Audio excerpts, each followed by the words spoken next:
जो state election commission का order निकला है कि फिर से वीसी इलेक्शन को पोस्टपोन किया जाए, ये स्टेट गवर्नमेंट का क्लियर साजिश और प्लानिंग है कि तिपरासा का जो कॉन्स्टिट्यूशनल अधिकार है, जो हमारा राइट्स है, उसको डिले करके हमें गरीब और वंचित रखा जाए। कब तक हम लोग चुप रहेंगे? कब तक तिपरासा चुप बैठेगा? वीसी इलेक्शन आपने नहीं कराया, लेकिन आपने म्यूनिसिपल इलेक्शन कराया, आपने बाई इलेक्शन कराया। सिर्फ तिपरासा एरिया में तिपरामोथा से चैलेंज करने से डर के आप वजह निकाल के, रीज़न निकाल के आप इलेक्शन को डिले कर रहे हो।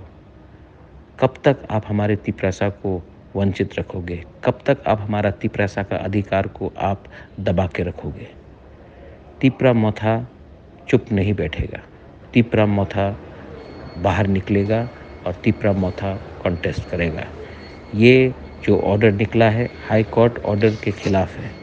ये जो ऑर्डर निकाला गया है वो हमारे अधिकार को कुचलने के लिए है। तिपरामोथा, तिपरासा चुप नहीं बैठेगा।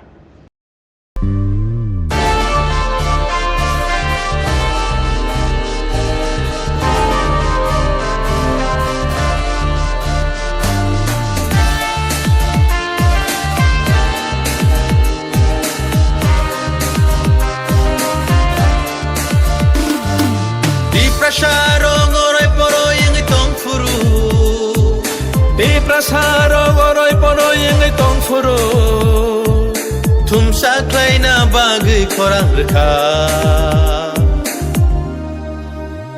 Buba